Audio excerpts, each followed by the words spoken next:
I'm Bonnie.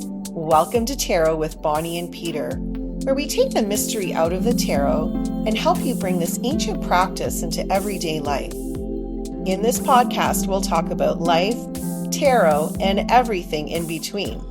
So grab your tarot deck, get comfortable, and start your journey to tarot with Bonnie and Peter.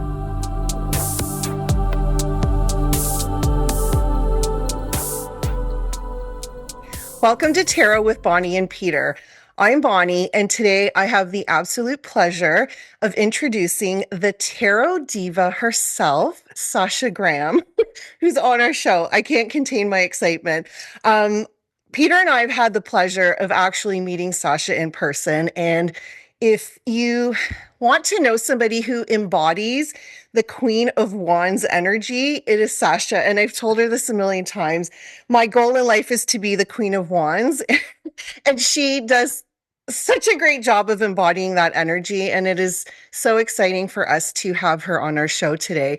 Before we get started, I want to formally introduce Sasha. So I'm going to read her bio so I don't miss anything because she's done so many wonderful things. So Sasha Graham is a world-renowned tarot expert, best-selling author, award-winning tarot deck creator, actor and educator who teaches and lectures around the globe. Her work has been translated into more than 10 languages, and she's the author of 12 books, including Tarot Diva, which I have to get because they don't have that in Canada anymore. So that's a problem for me. 365 tarot spreads, 365 tarot spells, Llewellyn's complete book of the Rider-Waite-Smith Tarot, and Magic of Tarot, and the forthcoming Artist Guide to Tarot, which should be coming out in 2025. She served as editor and writer of Lo Scarabäo's Tarot Fundamentals, Tarot Experience, and Tarot Compendium, Dark Side of Tarot, and Tarot Original 1909 series. She's a contributing author of multiple Llewellyn magical almanacs and Llewellyn's witches calendars. Her tarot decks include, which I have all of these, Tarot of Haunted House, Darkwood Tarot, and Tarot of the Witch's Garden. So I've talked about all of these decks already on our show. And you have some forthcoming tarot and oracle decks coming up. So Gothic, Glamour, Oracle, and Vampire Tarot are coming up in 2025. Sasha is also an indie horror actress, and she's the host and creator of a monthly live crowdsourced creepy story share and podcast called Sasha Graham's Ghost Stories by the Fire. Sasha, thank you so much for joining us on our podcast today. We're so excited to have you. Thank you for having me. It's great to be here, you guys. Yeah, we're thrilled. And, after Bonnie talked about, with your introduction and all the things that you've done, I'm really curious to know, where did your journey with the tarot start? How did you get there? There's, a long list of accolades, but it started somewhere. So we'd love to hear about that origin story, the tarot and you. Yeah. So there's a few flashpoints, right? That were really turning points. But so I'm a Halloween baby. So I just always figured I was a witch or a goblin. Like I just always felt like a supernatural creature. With that came this idea at a very young age that I could also read tarot cards. And so I think I was about 12 years old. We were doing, I was in middle school. We were doing like a fair and like a fundraising fair. And I thought, oh, I'll set up a gypsy fortune telling tent and tell fortunes. That'll be like my contribution. So I went to Walden Books at the mall and I got what was a Rider-Waite-Smith deck. And I very excitedly opened it up and the cards spilled out. You know how a new deck, is really plasticky and smooth. The cards spilled out and I was verklempt because I had no idea what I was looking at. And it was so overwhelming. And I was like, how am I gonna I didn't understand how, like, what it was or how it worked. So I was like freaking out. But then my stepsister's best friend, who's a born again Christian, was in the house, saw me with the cards. She lost it, grabbed the cards. We were living on a farm. She grabbed the cards, brought it out to this like fire dumpster, lighter fluid, matches, like burned them, saying they were the devil's work. So I'm like, oh, these are really cool. Right? To get a response like that. So yeah, so like tarot, I just always thought that tarot reading was really super cool. Flash forward to my early 30s, I was a stay-at-home mom. My daughter was going off to school, and my husband's like, times clicking and TikToking, like, what's your next career move, Sash? What are you gonna do? What's like your next path? So I was literally pulling a tarot card every day, like I still do, a card in the morning, going, what's my next step? Like, what's the next thing? What is it? And then, like, a tower moment one day, it was like, boom, become a professional tarot reader, Sash, because you live in New York City and you can have private clients during the day and do parties at night, but then still be in charge of my job if my daughter needed me. So all of the flexibility. And so I became just a tarot reader, not just a tarot, but purely focusing on clients and private readings and party readings. And it was just, it's what I write about in the cards. Like, I was just paying attention to what was sparkling. And I started doing events at museums in the city for the tarot community, and then realized there was a book I really wanted to write. At that time, tarot, back in 2010 and 11, tarot was still like back. And so, like, I followed what sparkled, what the cards said, and that it kind of brought me along this very magical yellow brick road to the Oz of tarot. It can't be you're a Halloween baby. It can't be a yellow brick road. Would be Yeah, red, well, yeah, red brick, red black brick brick, yeah, road, red brick road, right? maybe black and orange. Exactly. I love that you were born on Halloween. My youngest daughter was due in November when I was pregnant with her, and I was like, "Oh, please be born on Halloween," How because close are you? on a few weeks she was born on the 19th, so we missed. She would have been a teeny bit early, which was kind of selfish on my part, but I wanted to get married on Halloween. Like, people that have listened to our podcast, they know how much Peter and I love Yes. Halloween. Yeah. Yeah. The We fact that you were born on Halloween holds an extra special place in my heart. exactly. And may I just say, like, obviously Gen Xers, right? Like, Halloween was not the big deal that it is now. Like, I Yeah. kind of Right? feel like everybody else with their giant skeletons in Yeah. their yards and stuff. I'm Yeah. like, well, where were you like 15, 20, 30 years ago? Yeah. You know? Yeah, it I was don't all know. about it was all about kids going out. It was, the trick or treating was huge. I remember as a kid, but this massive decorations of stuff, never saw that anywhere. Never before. And like trick or trunks and like 4 days of Halloween parties before Exactly. actual Yeah. Halloween. And it's kind of crazy. Yeah. Exactly. Yeah, but I hold those like early It's fun 70s, though. 80s Halloweens dear to my heart. Back when nobody Well, was paying it's attention. funny because my very first trick or treating, like, I was little, so I was maybe 3 or 4. My brother was a couple of years older than me, so I went with him and probably my dad. My mom dressed me up as a fortune teller.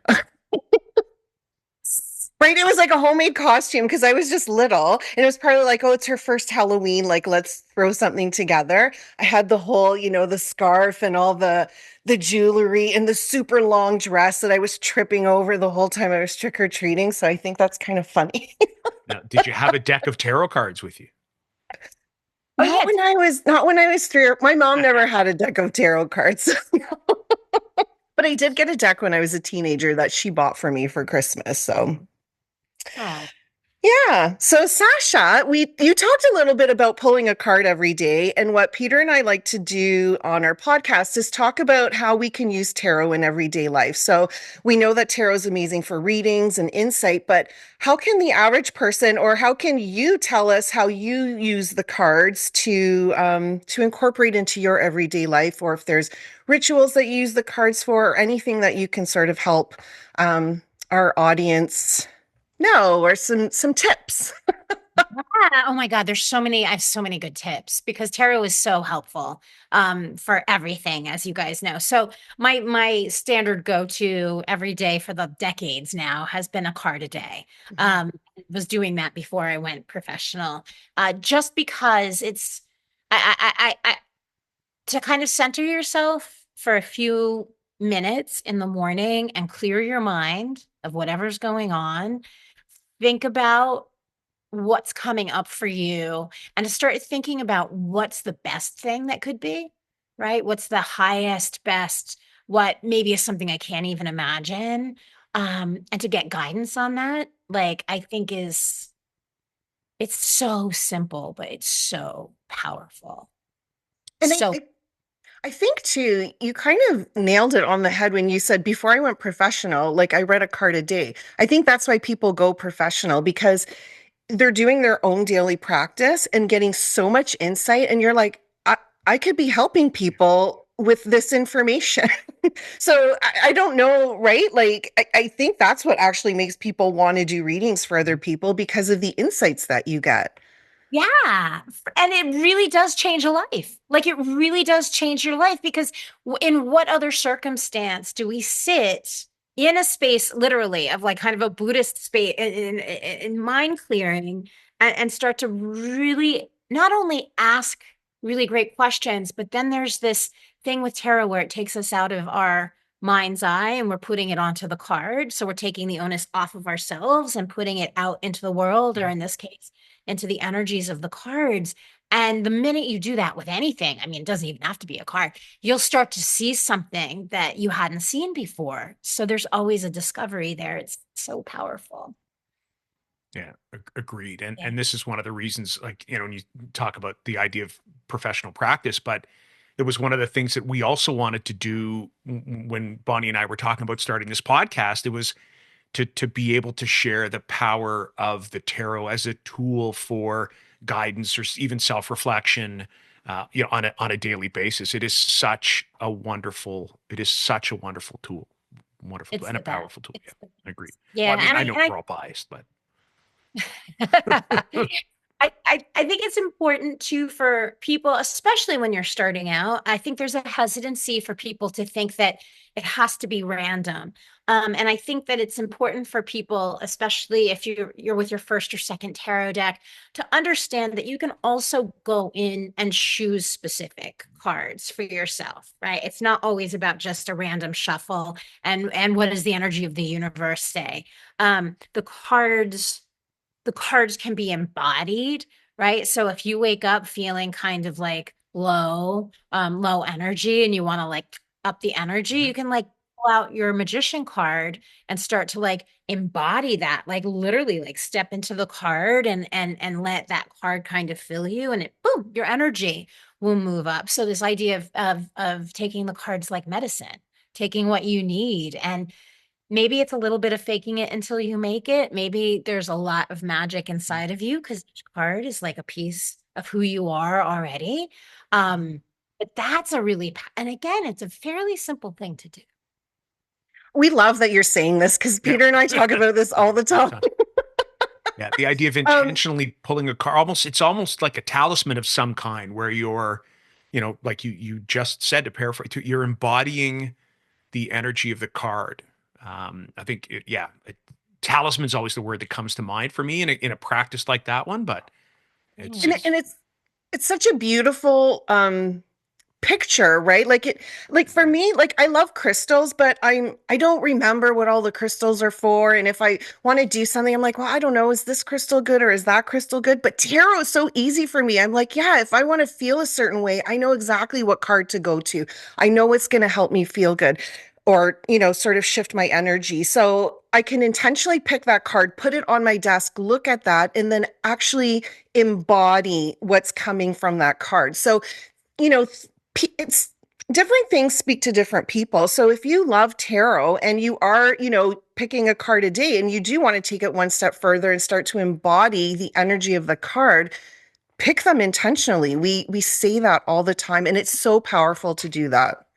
And at the end, and to your point, that becomes almost, well, it does become like a magic spell as well. Like tarot, I think, is the perfect metaphysical tool, and everybody's going to have like their favorite thing, what everybody vibes with. But tarot to me seems like the perfect tool because it's got everything inside of it. You've got visuals, you've got numerology, you've got astrology. There are crystal correlations that you could make with the deck, yeah, and there's its own unique like archetypes carry their own, well, there's energy in everything, but archetypes in particular carry their own energy. So the same way like a quartz crystal might have its own particular energy, so does the Emperor card. Right. Mhm.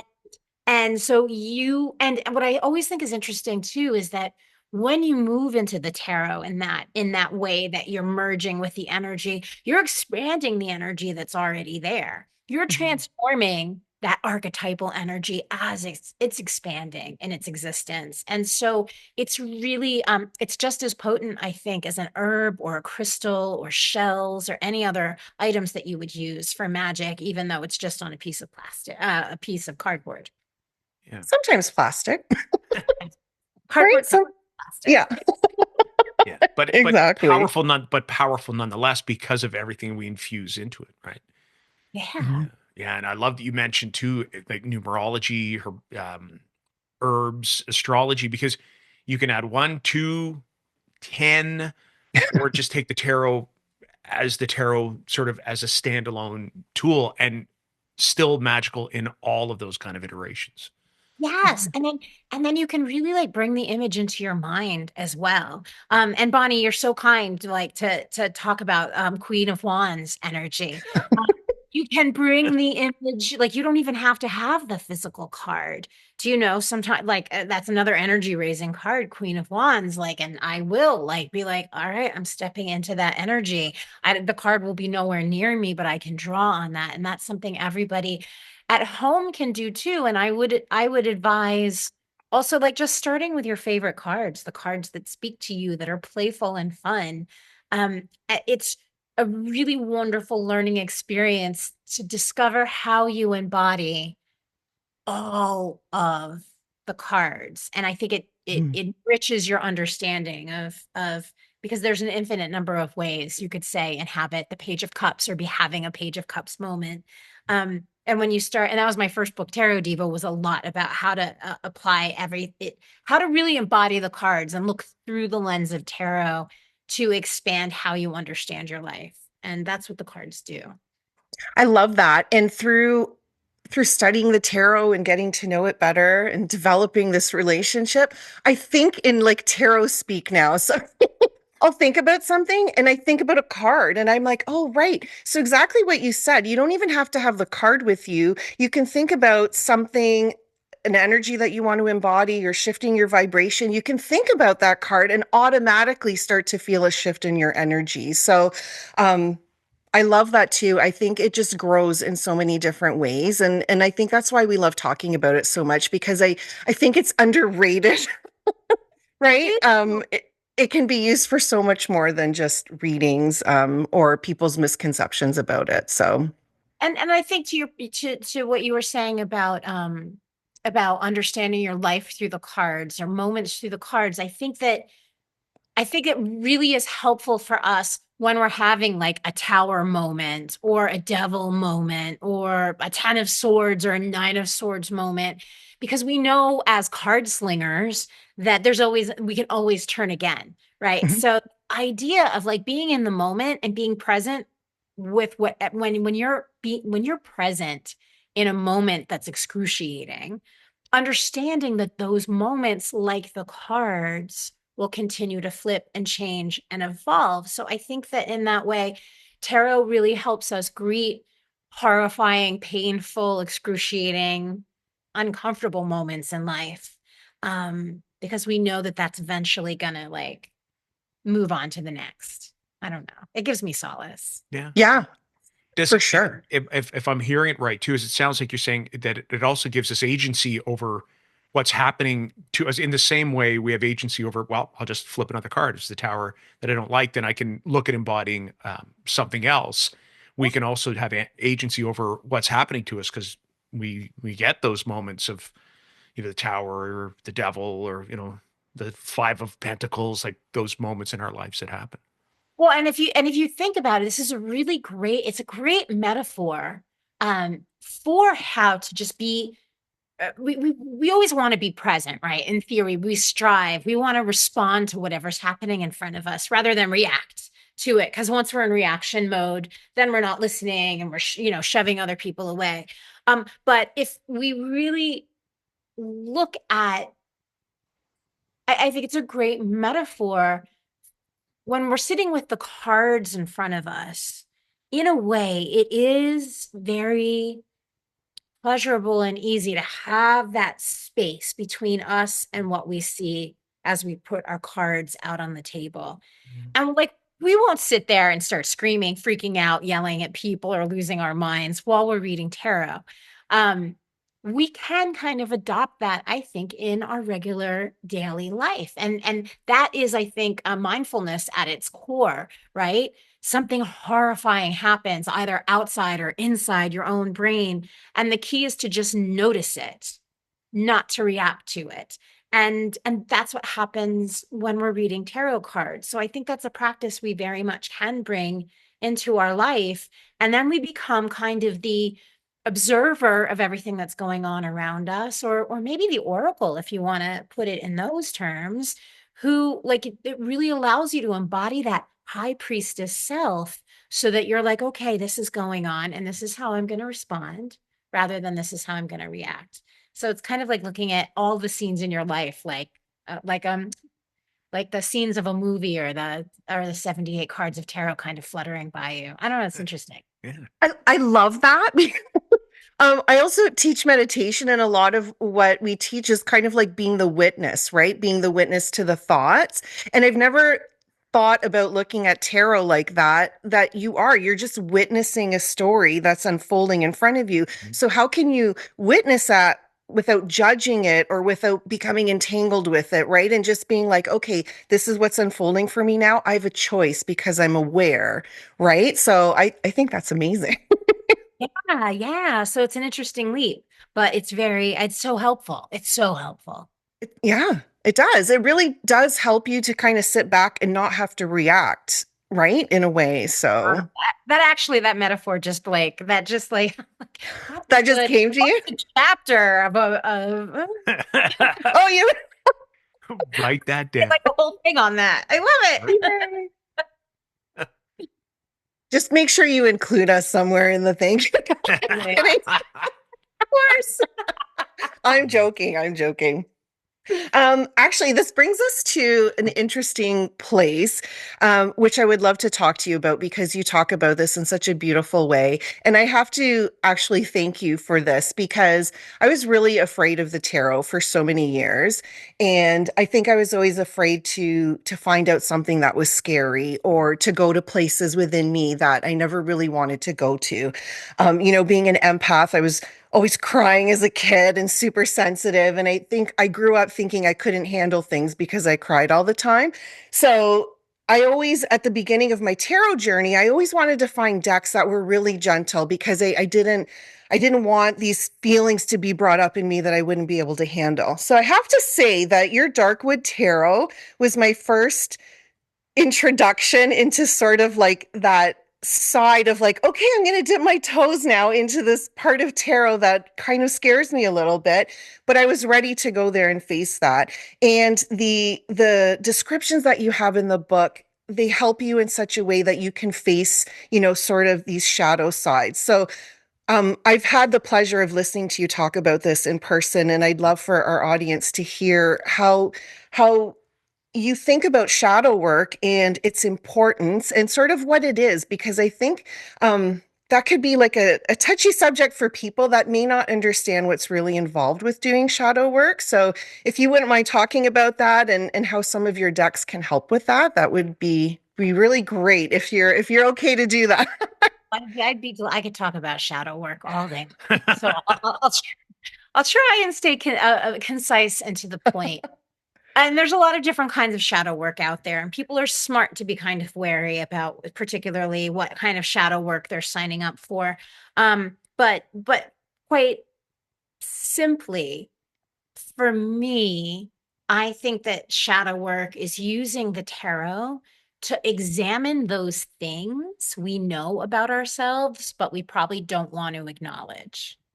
Right. So this is like none of the shadow work that I would advocate diving into is something that you don't know. And it's also Right. never I'm not talking, we're not psychotherapists. We're not talking about repressed memories and work that is better done in a professional setting. I'm really talking about those things, those ways in which we justify our actions. We're always telling ourselves that we had a good intention. Why is this important? And I think it's important for two reasons, this kind of shadow work.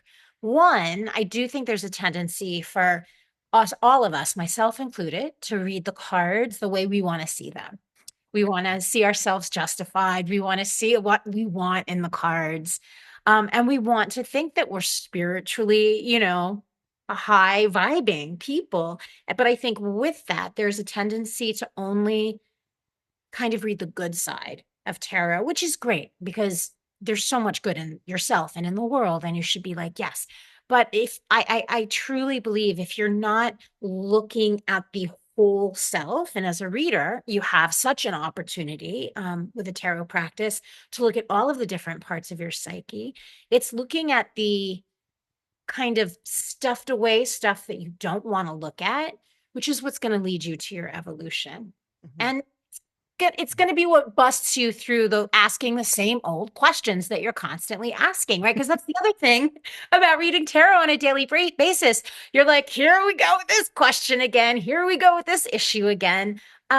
Nobody wants to keep repeating the same old pattern. So to break your patterns and to like really truly evolve, I think that it's shadow work. It's looking at the stuff that you're afraid of, the stuff that you don't want to be present with.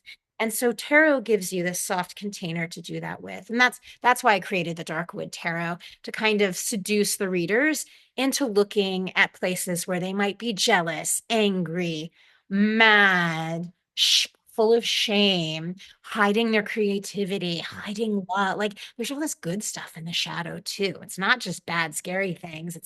It's all the love. It's all the love you don't think you deserve. It's all the success that you should be enjoying, that you're like, oh no, that's for them, not me. All of that stuff is in the shadow too. And so, yeah, you can just use a single reversed card. Like if you're doing a 3-card spread or a small tarot spread, I always say that you can use a reversal as a shadow issue. So for example, um, if you do a spread and you've got a reversed empress, who very simply is like the archetype of mother, you would want to use that reversal to put the onus on yourself and say, how have I recently not been mothering to others or to myself? Like, how have I not been taking care of myself? How have I maybe not been taking such good care of the people that are in my care? Or am I holding on to a lot of anger about my mother, whoever the mother figure is, in your life? So you can start to go in and then pull more cards on that. And once you take this stuff out of the darkness, it's not scary, you know? It's like when you're holding a secret and you feel so much better when you finally are honest and let it out. Shadow work is the same way. And then you evolve, which is the whole reason that you're here, you know? Yeah. So I love shadow. Yeah, well, and as Bonnie mentioned, the two of us both got to sit in on what we thought was a fantastic workshop that just even started the look at shadow work. So, and I think for a lot of us who would have attended that conference, we're looking for the opportunity to even dig a little bit deeper. So it was really just that planting of the seed. I don't know if it was you who mentioned it or I'd heard it from somebody else, but sometimes it almost becomes a work like a flashlight or a beacon that's shining light into the shadows to be able to kind of take, what's in the shadows and shed light on it. So almost bring it, out of the shadows and into the light.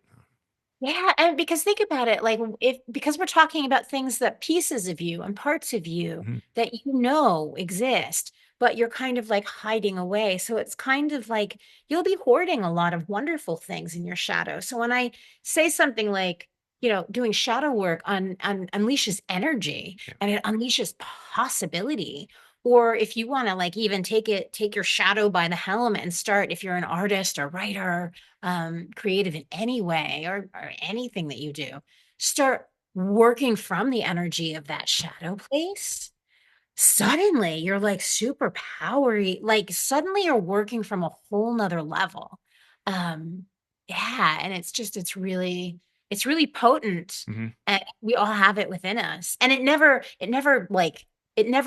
is not full. It's like it's like a dark lake that's always, it's always filling back up with stuff because we're human, right? Mhm. And so yeah, yeah. I I absolutely love how you talk about how our desires are in the shadow. And I don't think people look at that, but it's so true. We're afraid of those parts of ourselves that maybe, yeah, are holding these emotions that maybe we don't want to go to, like fear or anger. But we forget that we hide our desires in the shadow as well, and our talents. Like, what talents are in the shadow that we could be shining? So it just gives a whole new perspective to the meaning of shadow work. And I love how you say, like, to to be in a compassionate space to be able to do that work, and it's not about doing things that we might not be ready to do on our own, or things that we may need support for, which I think a lot of people think you do have to do that. So this is sort of like, again, dipping your toes into those areas where you're like, okay, I'm ready.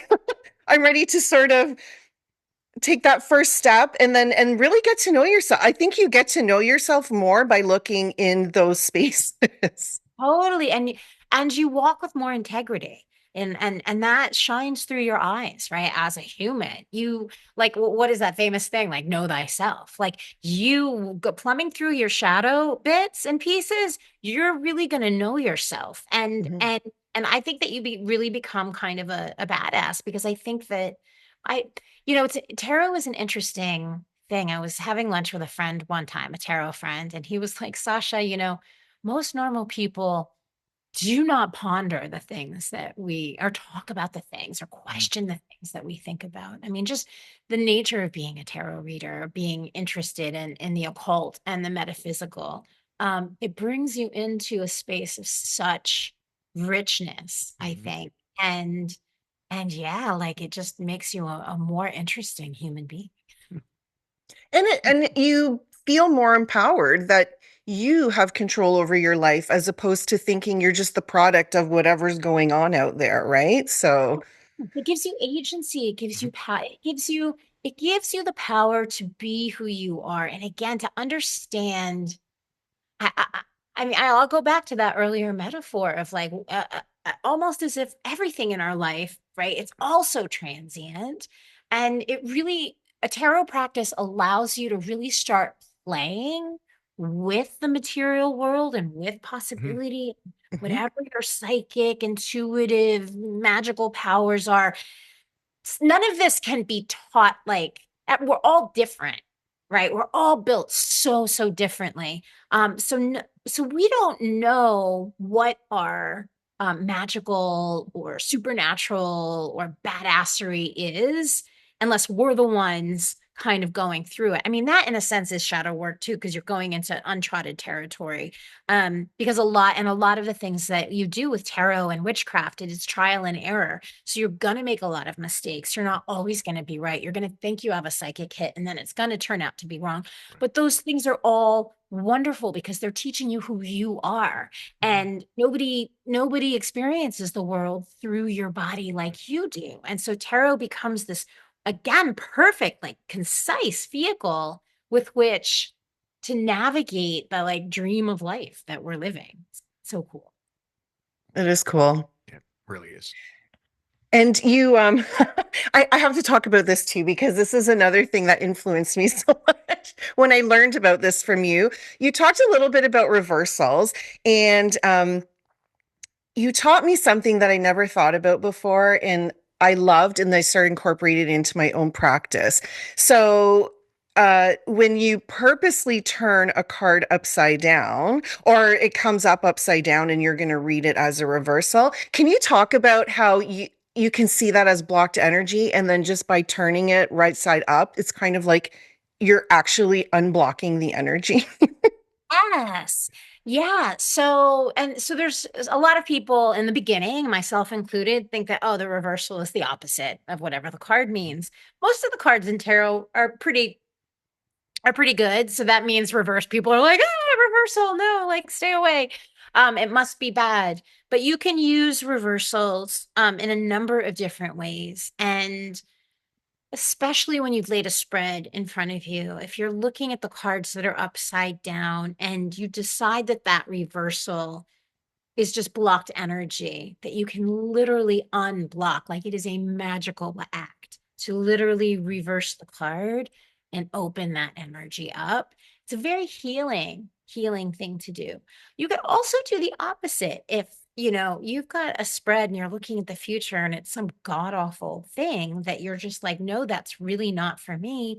You can take an upright, terrifying card that doesn't sit well with you and turn it upside down and say, no, that's not for me. Maybe pull another card or figure out how you're going to circumnavigate it. But yeah, like the energy is Mm. malleable, right? So yeah, like you can look at the cards kind of as an energetic flow.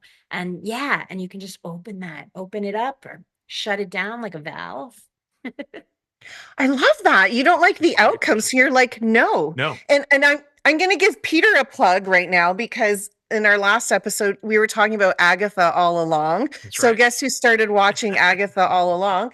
And there's a scene where somebody pops up and she looks and she said no, and then it like went away. And that's what that just reminded me of. It's like if you don't want that to happen, you're just like no, because you again have agency. You have the ability to change that outcome. Right. If you don't like where it's going, how can you change things? So I thought you were going to refer to, 'cause I think I mentioned this in a previous podcast. I had written a blog post, and we're talking early stages of my web. So 2010, 2011, my daughter, who's now, I better get her age right, 27, 28, cheddar champagne, she's 28. When Wow. she was younger, and she's fascinated with the tarot. Um, I remember we were doing tarot work, and it was her. She said, Dad, I can't remember the card. I wrote about it at the time. Can we, it was reversed. Can we just turn it around? And you would think, working with the tarot for so long, that that would have been an obvious statement, but it took, and she would have been, 14 at the time. It took, my teenage daughter to kind of say, you have all the power in the world, that the card doesn't have power over you. You have power over it. I loved your visual of the valve, like, changing the flow of the energy, or, I think in my head, I'm thinking the flux capacitor from, Back right? to the Like Future. Back to the Future, exactly. Where you can control the energy of flow, the energy of time, all of those things. But the simple act of taking the card and changing it 180 degrees. Thank you for that visual. But I thought that's when you said, because um, Agatha all along, I mentioned it, but I'm the same. I started digging in pretty deep now since we've last mentioned it on the last podcast. I I have thought a you were bunch going to of go, because I'm sure I episodes mentioned of that. Sorry, go. fun. Say again. Sorry. I've got a bunch of episodes to catch up on. I got to the Witch's Road, the song, and I was like, oh. I know. Yes. Well, I had to go back and watch WandaVision because I was doing it backwards. And my daughter, my Yes. 15-year-old, she's like, you have to watch WandaVision first. Like, you can't just watch Agatha. I'm like, okay. So I got to go backwards. The wisdom of the 15-year-olds. Here we go. Exactly. So, Sasha, you have some exciting decks coming up in 2025. Do you want to talk about those? Because, like, Yeah. when specifically in 2025 are they I coming up? do. One specific, well, actually, the one I really want to talk about, which is the Vampire Tarot. And I'm excited about that for oh God, so many reasons. But it's myself again working with the Darkwood Tarot's illustrator, Abigail Larson, who's amazing, amazing. Um, and and actually the deck has actually been postponed to 2026. So it will not be out in 25.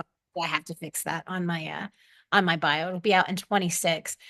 It is an entire vampire universe. It is lush. From the beginning I've been obsessed with supernatural power.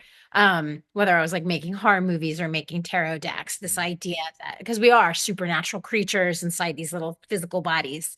So I think the vampire is the most romantic representation of that. So I'm so excited to make such a beautiful immersive deck.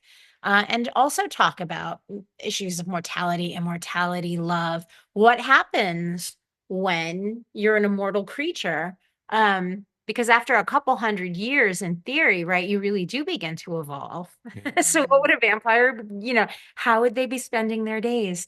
And I love, I'm very excited for that deck. So that'll be out in 26. And then next year, 26. 26, yeah.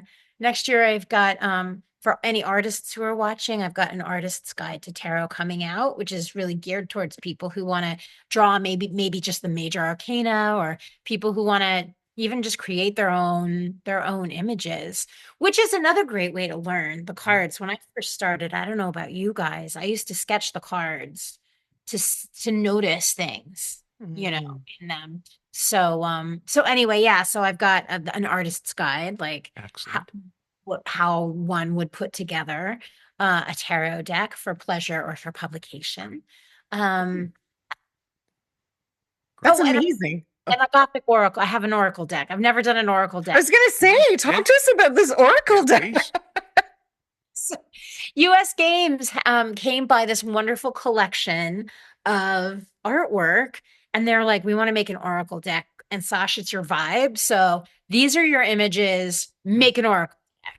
So I've been like, I don't even really use oracle decks that much. But so it's another exciting process of how to make this new tool with with images that are already in existence, and kind of Mm. the world of how it's all connected. So it's like, it's like jerry rigging a jigsaw puzzle, an oracle jigsaw puzzle. It's a lot of fun. So that Yeah. will be 26 with US Games.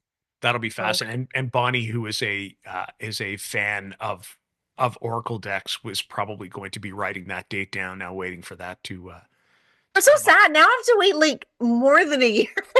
I was like, oh, 2025. Yay. No, for I have to vampire, wait. I know there's a lot people are really chomping at the bit and Oh, yeah. excited. There's real appeal to that too, right? There's and with the same illustrator, because she does all kinds of wonderful things. She's done some stuff for DC Comic too, I think. And Yeah, she's oh actually man. Amy Larson is now a lead animator on The Last Samurai on Mhm. Netflix. So Mm. she is, I mean, yeah, she's done DC Comics. She's phenomenal. Yeah. She's Well, then yeah, the she's Darkwood done a Tarot bunch is of a other things. beautifully illustrated deck. Oh my goodness. Well, wait till Exactly. Vampire Tarot is like, because she's evolved and I've evolved, Mhm. like it's really lush. It's really So would you then consider that to be, right, like a shadow type deck, like a deck where people can go to sort of explore that side? definitely, because it's all about, I mean, it's about sex and Mhm. death and power and envy and desire. So it's, of Mm. course, it's all of that stuff. Like vampires traditionally embody that in sort of a rock star way. Yeah. So this universe for the reader is going to be a way in which they are embodying it vis-a-vis the imagery and the words. Yeah, that part of themselves. Yeah. Cool. Vampire's the lead singer of the occult world, right? They're sexy. There's yeah, I say this also as a fellow Scorpio. Like, no, that's no question. There's no question. Vampire just has that appeal. Has that It appeal. does. It Yeah. does. And I think, I don't know about you. Are you guys like, I am still kind of stuck in my like I have my favorite vampire worlds that have come out like since then, but I'm like still like such an Anne Rice true blood. Vampire Lestat kind of. Yeah. Yeah. Yeah. Yeah. Yeah. I had her books in Spanish. So I lived in Spain for a year. I actually went to university there for a year and I was so obsessed with her books, I bought them in Spanish. How fun. How was it to read them in Spanish? It must have I been didn't read them all. I think I was more enamored with the fact that I had them in Spanish because I read them in English. So, yeah, but Well, That's and awesome. really kind of the first, and you'd be the perfect person to ask this question, but I would think it would be the first mass market sort of vampire story since almost Bela Lugosi and those kind of 1950s cult movies. What would have like nothing would have come between those two, and all of a sudden the whole vampire legacy was just taking the world by storm. Those books were huge, and then movie series as well, or movie as well. So Massive, yeah, massive. And I still think for so many, for those of us of a certain certain age, age. Yeah. I feel like that's the touchstone. Like I feel like every other vampire thing, I'm not one of those people who consumes every vampire book or movie that comes out. I don't think much comes close to the sensuality, yeah, of Anne Rice's vampires. I just Mm, think they're It the was like a romance, like it was like had this romantic quality to it. right. It's like, really did. And I mean, I was a teenager. I didn't really get all the homoerotic stuff, but again, that's where mhm, I mean, it's interesting. And Anne Rice has described herself of like a homosexual and a female's, like a male homosexual in a female's body. So we were brushing up against those things that were quote unquote like very kind of forbidden back in mhm, the 70s, 80s. It wasn't like it is now. So it had that like, ooh, like mhm, what am I eating here? right. It's so Yeah. foreign, and sexy and Yeah. yummy and And taboo a little bit, right? Like it's got that, it's got that little, it's got that edge to it too. yeah, Hmm. yeah. Let me peek under the covers and see what's going on. Yeah. So, I, well, we'll both be waiting for 2026 because again, it would be, it's a deck that would have appeal to me also. So, Exactly. And okay, so since we're talking about like movies, movies, yeah. do you want to like so our lovely Sasha is also an actor, like a horror movie. Do you want to talk about like what you have streaming right now? Because I think that's pretty amazing. Yes. yeah. So, well, let me just preface by saying, like, back in the 90s, I was an actor. And I wound up making all these horror movies that like went into Blockbuster, even though they were super low budget. Um, but it was back in the Blockbuster days. And then it's a funny thing, like in the last 5 or 6 years, all the guys I used to make movies with are making movies again and releasing them. And now they're, instead of Blockbuster, they're streaming on like Amazon or YouTube or whatever. So yeah, I have a bunch of movies streaming on Amazon right now. My most recent one is a revenge horror film called Trivial. So if you like gore and blood and revenge and you want to see me like take apart a bunch of dudes who have it coming to them, Saw style, check out my movie Trivial. I've got a crazy body horror movie where I play a doctor called Side Effects May Vary that's streaming on Amazon right now and some of my older movies as well. But yeah, if you're a fan of horror and you feel like you've already seen all the movies, you haven't. Check out mine. Okay. All right. As a self-proclaimed fan of horror and fellow Scorpio, I definitely will be, as my wife who loves anything Christmas movies, Hallmark, non-Hallmark, I'm going to go the opposite way and I'm going to make my list so I can watch movies from my favorite holiday, Halloween, even though it's past. So thank you for that. Yeah. Yeah. And how great is like I watch Tubi, that channel Tubi all the time because it's got all like the 80s horror movies that Mhm. like a bin of like all the movies that aren't streaming anywhere else. I tend to find on that like the best horror movies, like horror movies of the week. Like Mhm. yeah, like from TV. I love it. You, though, because we both live in Canada, the options that you have for streaming services, though, far exceed anything that we have available here. Oh, I know, which is unfortunate. So we usually have the biggies and that's about it. And then we have those limits. So we have to do a bit more digging to try and find some stuff. But there's a lot of other wonderful things about Canada that you have. yes, That we, so I still the fair scales enough. tip it in your benefit. All right, fair enough. However, streaming, services isn't one of them. So Okay, so I think we're approaching near the end, but we are we? have time left because this is kind of one of our favorite things to do on the show. We each pull a card, Sasha. So near the end of the episode, Peter pulls a card, I pull a card, and then if we have a guest on, we invite them to pull a card too. And then we kind of go around and give our insights about what that card is. So, Yeah. do you want We to play did this with us? just to give it context. We did it because we did want an instructional component to this podcast. We wanted people who might not be familiar with the tarot to be able to learn a little bit about each card, but we didn't really want to do it on okay, now let's start with the, Ace of Pentacles, and then here's the Two of Pentacles, and here's the Three of Pentacles, and here's the Four of Pentacles. We thought instead we would do this card draw at the end of each episode, and talk about our interpretation. So that's kind of where it comes from. So And it could be a message that somebody needs to hear that day. Because, and a lot of times the cards we pull are things that we talked about on the episode. So it's kind of crazy. It kind of is, actually. It kind of is. So, and Yeah. I'm going to use a deck that's quite familiar to you. I'm sure you recognize the back of that one. So, This one? there you go. Look at that. For those of you who are listening on Spotify, or Bonnie and I are both using the Darkwood Tarot deck. So, Although I do have to say, Sasha, when I do readings at events, I bring different decks for people to select which deck they want me to use. And I always bring your Tarot of the Witch's Garden. And more often than not, people select that deck for me to read from just by looking at the back. So it is a well-used. People love that deck. So Thank you. It's very funny if I'm at an event and selling the decks, if they're out on the table, if it's not like a heavily witchy event, I would say 9 times out of 10 people are drawn to the Witch's Garden, which is soft watercolored, like very gentle deck, as opposed to Darkwood. She's got a bit of an attitude. A little bit.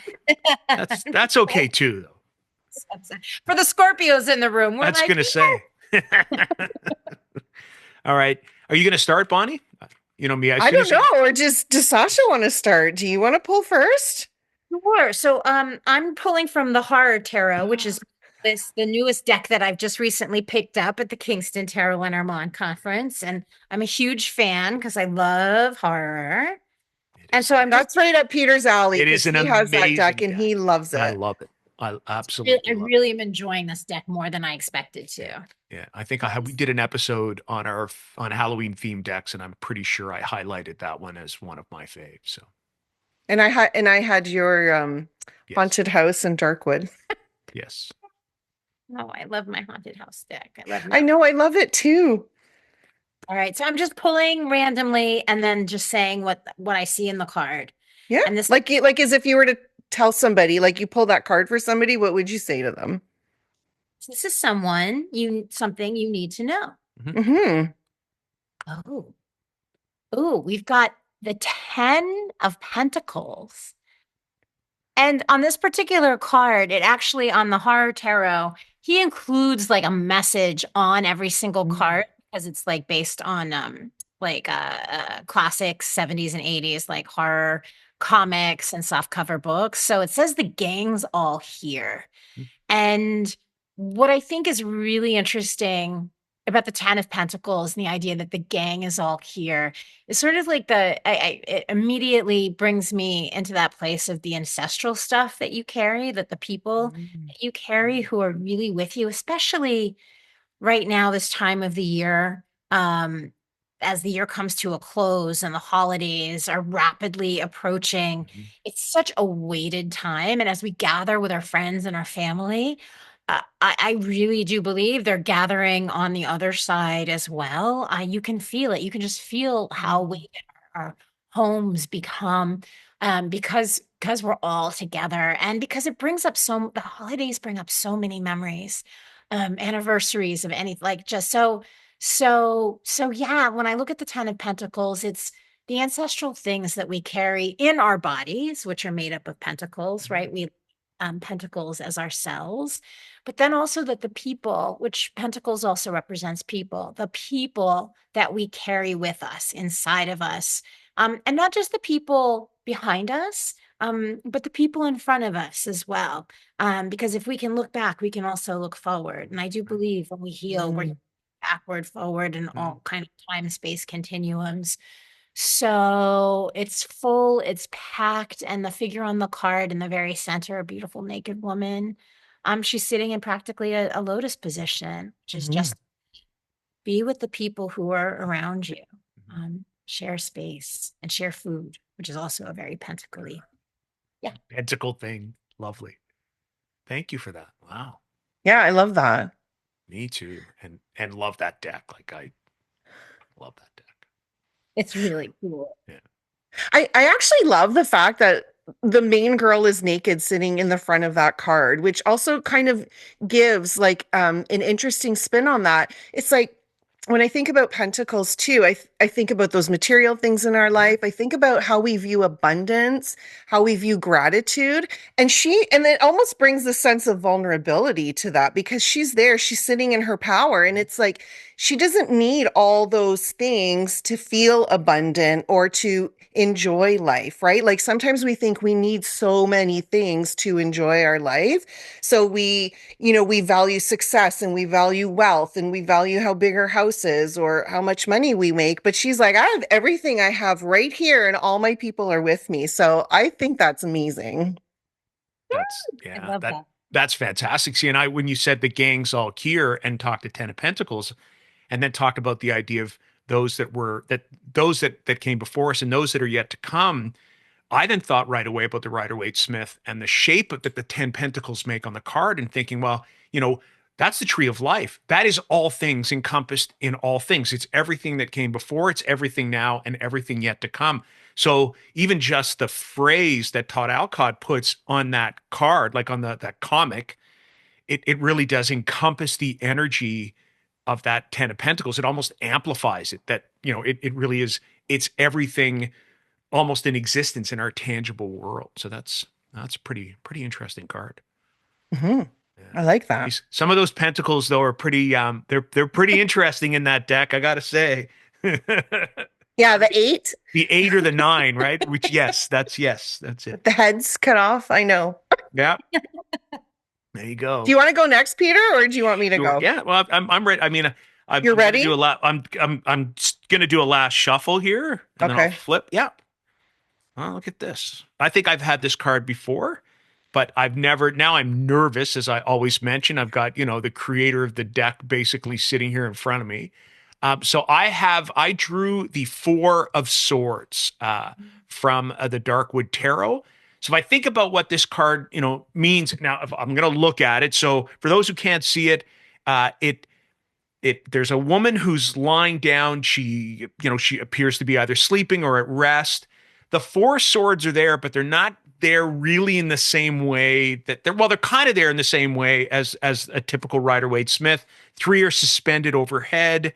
1 is what's that word? Horizontal. The French word was coming into my head now. It's sort of horizontal, but so when I think of this card, I think about the idea of someone at rest. I think about this card. I actually mentioned this before. When I was living in Belgium, I would often go to a place called l'Abbé Villiers, which was a 12th century abbey ruins. And one of the artifacts in there looked very much like the sort of stone bed from Pamela Coleman Smith's drawing in the Rider-Waite-Smith. And the quiet and solitude in that space was almost palpable.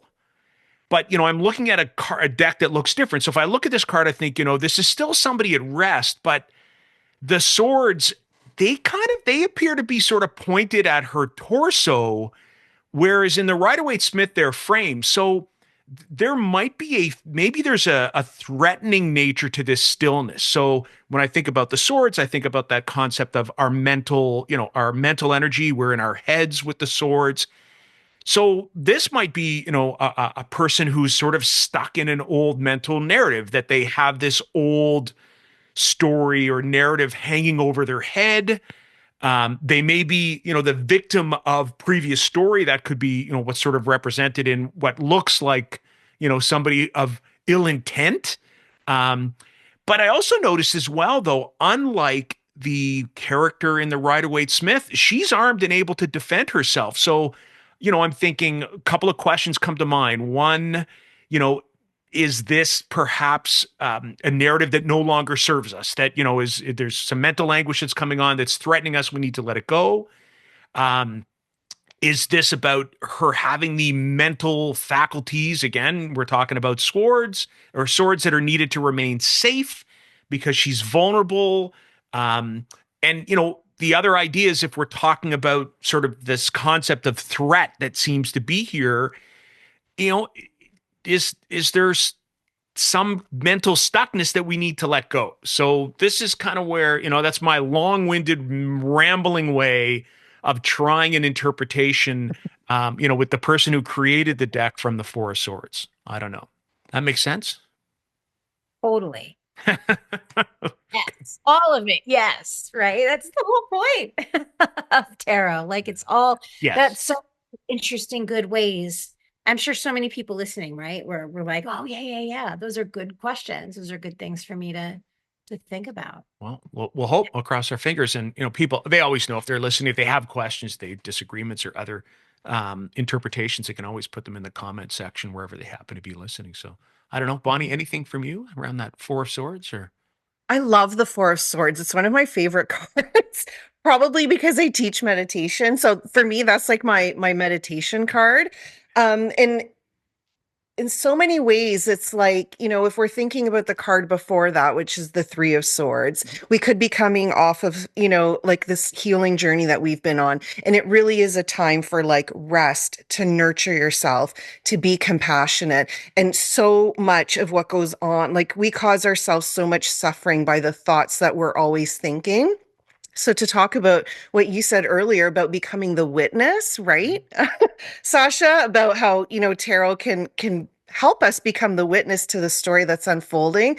Much like meditation, we can witness our thoughts. We can witness those things that are causing us grief or suffering so that we can rest and we can restore.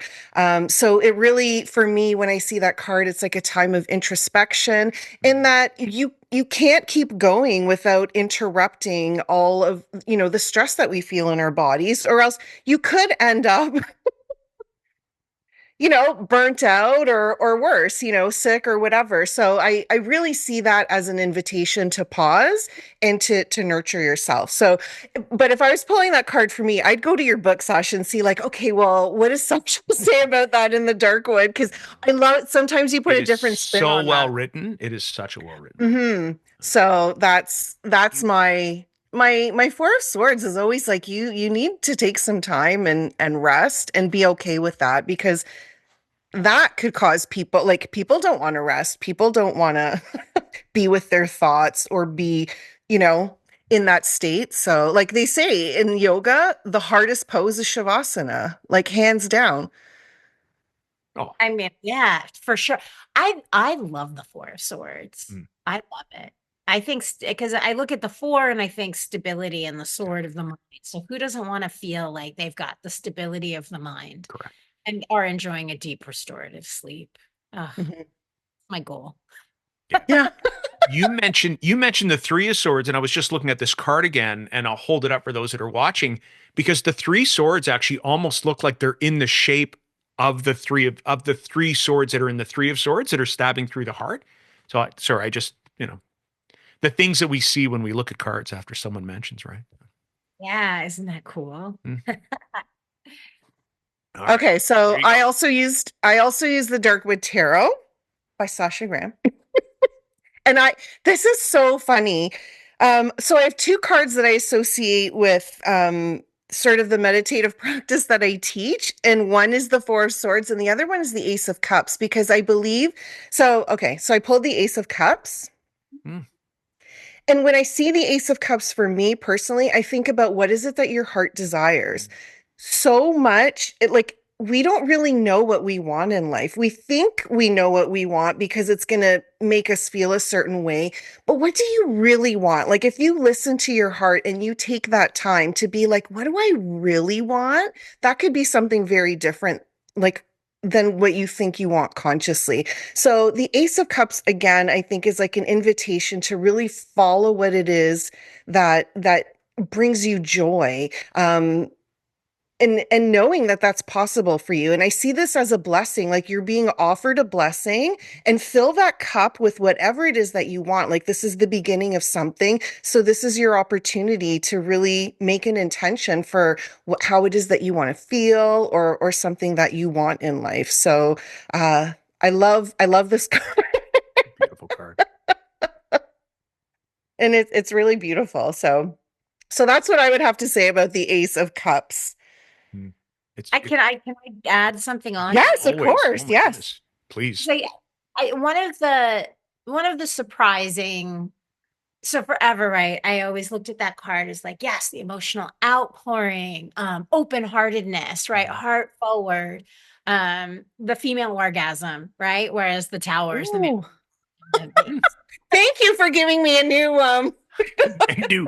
A lady gasm, right? Woo! But I think something interesting that it never really occurred to me was that to truly have an Ace of Cups space in your heart center is a place of such extreme vulnerability that sometimes it hurts. Mhm.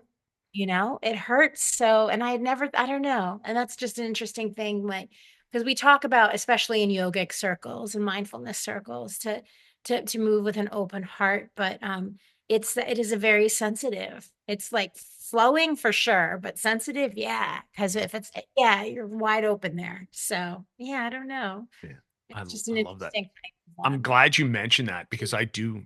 The cups are there. It is a suit of vulnerability, and that Ace of Cups is it.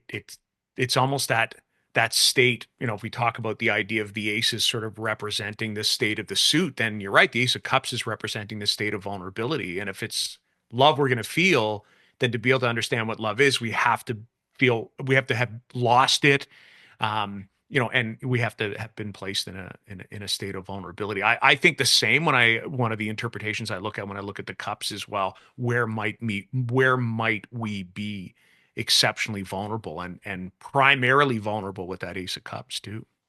And you could break that down into desires, right? Where do we store our desires? In the shadow, right? Right. That's a space of vulnerability. We don't want to go there. So, Yeah. Extreme vulnerability, the things you're afraid to show, the things that you're afraid to even go for, ask for. mhm. Yeah. Wow, we went deep today. And you know what? I'm gonna say, so it's almost like we pulled one of each suit, although we didn't pull a major arcana and we didn't pull a wands, but you're like the queen of wands. So in essence, we had all of the All the suits suits. covered here. Oh, we've got all 4 cards here. We have all four cards, exactly. So Sasha, before we end, do you want to talk to us about what you have going on, where people can find you? Because I'm sure people are going to be like, oh my God, I need to go follow Sasha or look and see what she has up and coming. So let us know where we can find you. Anything you want to talk about, any events or anything that you have coming up, we would love to hear about it. So anybody who wants to like find anything about me, sashagraham.com. My website is obviously like home base for all things. On Instagram, I'm Sasha Tarot Diva, Facebook, Sasha Graham 1. And then yeah, in terms of other kind of interesting resources and or classes and things coming up for fans of Tarot of the Haunted House, it comes with a teeny tiny guidebook. So I made a big video series explaining the deck. That's on YouTube. Which is awesome because I've watched it. Yeah.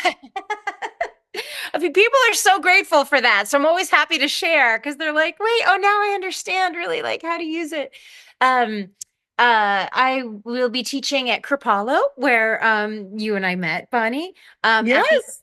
of January. I'm going to be doing a long 3-day weekend of tarot and yoga with my co-teacher, Allison DeNicola, which we also repeat as a 5-day program in the summer.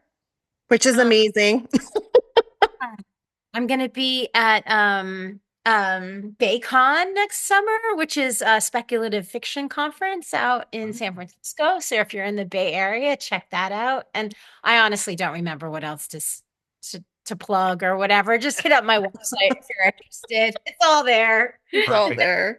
We'll include it in the show notes for sure. We'll make sure that people can find you. We want to, on behalf of Bonnie, I want to say a huge, huge thank you, Sasha, for coming to join us today. It was wonderful chatting tarot with you. I'm sure the people who are listening or watching have immensely enjoyed the opportunity of everything that you had to share. And we hope you won't be a stranger, and maybe we'll invite you back again when you've got something going on and you want to chat tarot with Bonnie and I. We would love to do that. And to everybody else, I just want to say a huge thank you for taking the time to join Bonnie and I today talking tarot. And we will see you again, hopefully, at our next episode. Bye for now. Bye.